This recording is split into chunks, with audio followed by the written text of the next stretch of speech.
Bismillahirrahmanirrahim. My dear students, how are you? I think you all are well by the grace of Allah. I am also well. However, I am Muhammad Milan Hussain, assistant teacher of English, City Central School and College, Rajshahi. I am going to start a new class with you, and obviously the lesson title is how to prepare your exam khata. How to prepare your exam khata.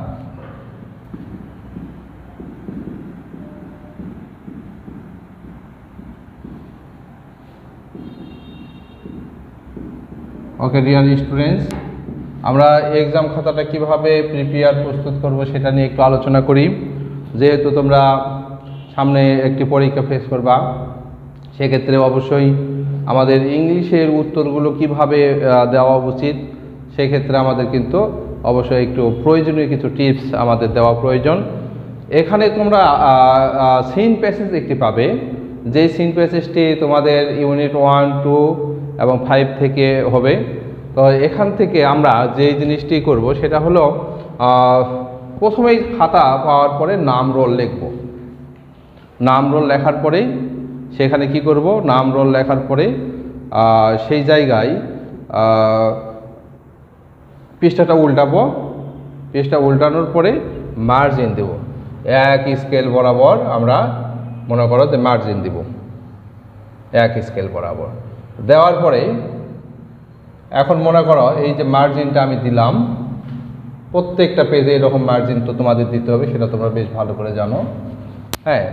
এখন আমি কিন্তু এখানে দিয়েছি যে how to prepare exam খাতায়, just একটা শিরোনাম হিসাবে আমি এটা তোমাদের তুলে ধরেছি।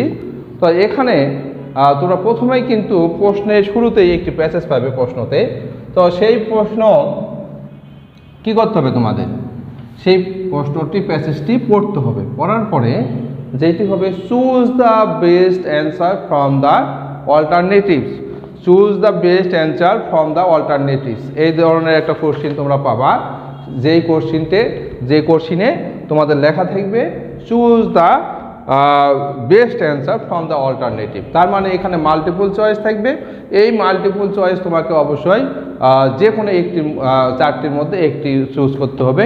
এবং এখানে তোমাদের যে কাজটি করতে হবে, answer to the question number,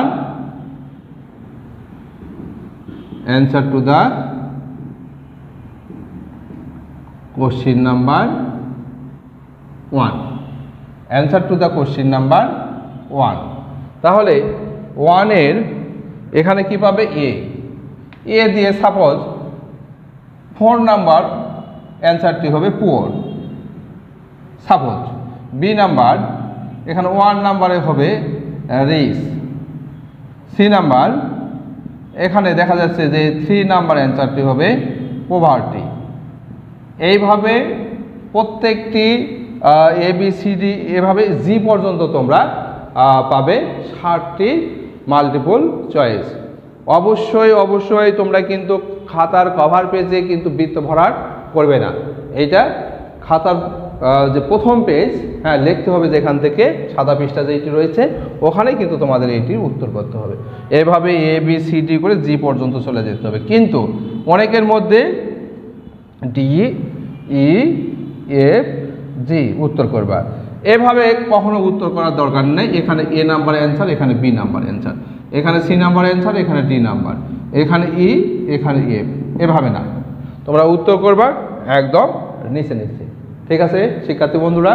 এরপরে আমরা যে প্রশ্নটি পাবো, choose the best answer from the অল্টারনেটিভের পরে read the passage and answer the following questions. Read the passage and answer the following questions.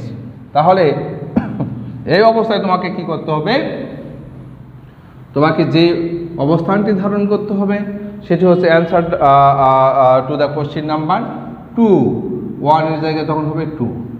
ওকে, 2 বলার পরে অবশ্যই 1 নম্বরে যে প্রশ্নের উত্তর লিখেছো তার থেকে কিন্তু মানে তোমার 2 স্কেল বরাবর বা 2.5 স্কেল বরাবর ফাঁকা রেখে তারপর অ্যান্সারটা করতে হবে, answer to the question number 2। Suppose তোমার answer to the question number 1 এর জি এই জায়গায় শেষ হয়েছিল, আই মনে করো জে, অথবা আমরা কি ছিল EFGH, তাই না, EFG, এই 7টি। এখানে তোমার অ্যান্সারটি শেষ হয়েছে, এখানে কিন্তু তোমাকে লিখতে হবে answer to the question number, এখানে লিখতে হবে, এতখানি ফাঁকা রাখতে হবে যাতে করে তোমার টিচার ভালো মতো বুঝতে পারে যে আরেকটি প্রশ্ন উত্তর শুরু হয়ে গেছে। সো ডিয়ার স্টুডেন্টস, এখানে কি করতে হবে, আমাদের মোট 4টি প্রশ্ন থাকবে। এই 4টি প্রশ্নের আমরা কি করব, উত্তর দিব এবং যথাযথ প্রিসাইজ উত্তর দিব। সাপোজ মনে করা এখানে আছে যে প্রশ্নতে এরকম ছিল, who is Kazi Nazrul Islam, who is Kazi Nazrul Islam. তাহলে এইটা প্রশ্নতে ছিল, তাহলে তোমাকে তো অবশ্যই অ্যান্সার কি করতে হবে, answer to the question number 2।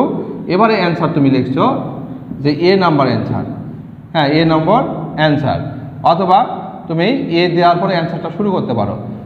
এখন কি বলবা তুমি, কাজী নজরুল ইসলাম ইজ আওয়ার ন্যাশনাল পয়েট, তাই না? ওকে, তাহলে এইভাবে কিন্তু একটা যথাযথ একটা উত্তর হয়ে গেল। এরপরে বি নাম্বারে অ্যান্সার করবা, এরপরে সি নাম্বারে অ্যান্সার করবা, এরপরে ডি নাম্বার। এইভাবে প্রত্যেক 4টি উত্তর তোমাদের যদি হয়ে যায়, হ্যাঁ এখানে কিন্তু 8 মার্ক, হ্যাঁ 8 মার্ক। এবারে 2 নাম্বার যখন শেষ হয়ে যাবে, অ্যান্সার করা শেষ, অবশ্যই সেই অ্যান্সারগুলো কিন্তু যথাযথ হতে হবে। প্যাসেজের লাইন তুলে দেওয়ার চেষ্টা করবে না, প্রশ্নের ধরন অনুযায়ী উত্তর দেওয়ার চেষ্টা করবে। 3 নাম্বারে আমাদের আরেকটি যেটি থাকবে সেটি হচ্ছে fill in the gaps with appropriate word, fill in the gaps with appropriate word. এই প্যাসেজটিও কিন্তু তোমাদের বইয়ের কোনো একটি প্যাসেজের অংশ তুলে দেওয়া হবে, তোমাদের গ্যাপ পূরণ করতে হবে। অবশ্যই সেই প্যাসেজটি তোলা যাবে না, এখানে 5টি গ্যাপ থাকবে, 5টি গ্যাপ তোমাদের দিতে হবে। যেমন A number, B number, C number, D number, E number. এইভাবে মোট 5টি গ্যাপ দেওয়া থাকবে, শুধুমাত্র উত্তর তুললাম। সাপোজ মনে করো নিউজ পেপার, তারপরে রেফ্লেক্টস, তারপরে ব্রিংস, এইরকম করে আমরা একটি একটি করে ওয়ার্ড এখানে আমাদেরকে বসাতে হবে according to the direction of the প্যাসেজের ডিরেকশন অনুযায়ী। অবশ্যই কম্পাউন্ড সেন্টেন্স, কম্পাউন্ড ওয়ার্ড না ব্যবহার করাই শ্রেয়, একটি করে ওয়ার্ড ব্যবহার করা। এখানে সাধারণত যখন শিক্ষক এখানে প্রশ্ন সেট আপ করে তখন কিন্তু একটি ওয়ার্ডেরই কিন্তু চিন্তা ভাবনা করে দেয়। আমরা সিন প্যাসেজ অংশ পার হলাম, এবার পার্ট বিতে আনসিন পাবো। আনসিনের সাপোজ মনে করো যে আনসিন দেওয়া আছে সক্রেটিস সম্পর্কে। এখন তোমরা তো জানো যে সক্রেটিস গ্রিসে জন্মগ্রহণ করেছিলেন, তারপরে তিনি ছিলেন একজন দার্শনিক, তিনি ইয়াং লোকদেরকে শেখানোর চিন্তা ভাবনা করতেন। তারপরে তার বিরুদ্ধে চার্জ আনা হলো যে সক্রেটিস আসলে ইয়াং জেনারেশনকে নষ্ট করছে, তাদের মাথাগুলোকে অন্যভাবে প্রবাহিত করাচ্ছে, এইরকম। যাই হোক, পরবর্তীতে তাকে হেমলক নামক বিষ পান করায় হত্যা করা হয়। এখানে তোমাকে কি করতে হবে, answer to the question number 4। পরে কি পাবো আমরা, ইনফরমেশন ট্রান্সফার, অর্থাৎ এখানে কিছু who, what, event, how, why, when এই ধরনের গ্যাপ দেওয়া থাকে, যেটা তোমাদের অলরেডি শেখানো হয়েছে। অবশ্যই এখানে কিন্তু রোমান সংখ্যা থাকে, রোমান সংখ্যায় মোট গ্যাপ থাকে 5টি। তাহলে এভাবে রোমান সংখ্যা দিবা, দেওয়ার পর মনে করো সক্রেটিস কোথায় জন্মগ্রহণ করেছে, গ্রিস, তাহলে এখানে কিন্তু গ্রিস দিয়ে একটা আন্ডারলাইন দিবা। তারপরে তার উদ্দেশ্য কী ছিল, টু টিচ পিপল, এখানে হয়তো ইভেন্ট দিয়ে যদি কোনো প্রশ্ন থাকে এভাবে দেওয়ার পরে একটা আন্ডারলাইন দিতে হবে। এভাবে মোট 5টি গ্যাপ তোমাদের পূরণ করতে হবে। অবশ্যই সেই টেবিলটি কিন্তু তোমাদের তুলতে হবে না। এরপরে পরবর্তীতে যেই গ্যাপটি আমরা যেই প্রশ্নটি পাবো, answer to the question number 5। এই 5-এ আমরা কি পাবো, true false. If false give the correct answer. এবারে এই জায়গায় অধিকাংশ স্টুডেন্ট যে কাজটি করে, বুঝতে না পেরে মনে করি যে 5টাই ট্রু দেই, হয়তো 1টা বা 2টা তো হবেই, অথবা 5টাই ফলস দেই, এই ধরনের ধারণা কখনোই পোষণ করবে না। কখনো গুড স্টুডেন্টরা এই জিনিসটা করে না। A B C D E অবশ্যই ট্রু হলে ট্রু। অনেক সময় কিন্তু বানান অনেকে ভুল করে এভাবে দাও, এটা কিন্তু ট্রু বানান হলো না।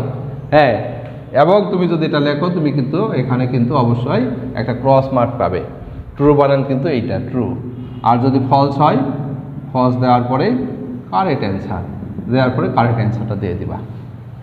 এখন যদি কেউ লেখো কারেক্ট অ্যান্সার বিস্তারিতভাবে CORRECTANSWER তাও হবে, সমস্যা নেই। সংক্ষেপে এইটি দেওয়ার পর কারেক্ট অ্যান্সার কিন্তু অবশ্যই তোমাকে দিতে হবে। কারেক্ট অ্যান্সার না দিলে কিন্তু তুমি নাম্বার এখানে পাবে না। এরপরে চলে আসি আমরা 7 নাম্বারে, যেটি পাবো 6 নাম্বার। 6 নাম্বারে fill in the gaps with appropriate word. এখানে কিন্তু আমরা 6 নাম্বারে যেটি পাচ্ছি যে এখানেও একটি উইদাউট ক্লু পাবো, কিন্তু এটা উইদাউট টেক্সট। তোমাদের পাঠ্য বই থেকে অনেকগুলো উইদাউট ক্লু আমি পড়াইছিলাম, সেখান থেকে কোনো একটি উইদাউট ক্লু কমন পাবে, তুমি অবশ্যই সেগুলো ভালো করে পড়বে। তারপরে 7 নাম্বার উইথ ক্লু। উইথ ক্লুর ক্ষেত্রেও আমরা অনেক কিছু পড়েছি, এগুলোর মধ্যে ইনশাল্লাহ পড়লে আমরা ভালো করতে পারবো। এখানে উইথ ক্লু কিন্তু মোট যে পর্যন্ত গ্যাপ দেওয়া থাকবে, এবং এখানে ক্লু দেওয়া থাকবে মোট 12টি। 10টি ক্লু বসবে এবং 2টি অতিরিক্ত এক্সেস দেওয়া থাকবে। তোমাদেরকে সুন্দর করে কিন্তু এখানে বসাতে হবে। তারপরে যেইটি সর্বশেষ আমার ফার্স্ট পেপারের অংশ, column A column B, A column A B column. এখানে কি করা হয়, ম্যাচিং করতে হয়। 2টি বাক্য এলোমেলো করে দেওয়া থাকে, মোট 5টি বাক্য, সেই বাক্যগুলোকে ঠিক করতে হয়। যেমন আমি যদি বলি এ নাম্বার, এর সাথে হ্যাঁ A+3, এ নাম্বারে ছিল মনে করো মিস্টার খান ইজ এন, আর এটার সাথে মিল করে আমি 3 নাম্বারে ছিল এমিনেন্ট পারসন, নাম করা একজন ব্যক্তি। এইভাবে কিন্তু হয়তো ইজ এন এর এক অংশ ছিল, এখানে গান্ধী কার একটা অংশ ছিল, তাহলে আমরা এভাবে মিল করব। তারপর বি এর সাথে মনে করো 1 দেওয়ার পরে আরেকটি বাক্য। হ্যাঁ, এভাবে কিন্তু আমাদেরকে উত্তর করতে হবে মোট 5টি বাক্য। অবশ্যই বাক্য লিখতে হবে, শুধুমাত্র B+1 C+2 এভাবে দিলে হবে না। তো শিক্ষার্থী বন্ধুরা, আমি মনে হয় তোমাদের বোঝাতে সক্ষম হয়েছে। তো তারপরেও যদি কোনো প্রবলেম থাকে তোমরা অবশ্যই হোয়াটসঅ্যাপ গ্রুপে যে কোনো সমস্যা নিয়ে আমার সাথে তোমরা আলোচনা করতে পারো। এক্ষেত্রে তোমাদেরকে আমি স্বাগত জানাই। আজকে যেহেতু তোমাদের প্রশ্নের প্যাটার্ন সম্পর্কে এবং খাতার ডেকোরেশন সম্পর্কে বলা হলো, সেহেতু তোমাদের কোনো হোমওয়ার্ক আজকে আমি দিলাম না। আমার রিটেন অংশে আরেকটি যেটি না বললেই নয়, সেটা হচ্ছে প্যারাগ্রাফ ডায়লগ। এই প্যারাগ্রাফ ডায়লগে কিন্তু অবশ্যই হ্যাঁ হাতের লেখা চমৎকার হতে হবে, সুন্দর হতে হবে।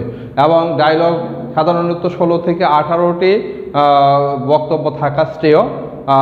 আর ডায়লগে কিন্তু কখনো মনে করো এক্স এবং ওয়াই এর মধ্যে কথা হচ্ছে, এক্স ওয়াই এর মধ্যে কথা হচ্ছে, এই কোলনের মধ্যে কিন্তু কোনো বাক্য ঢুকবে না।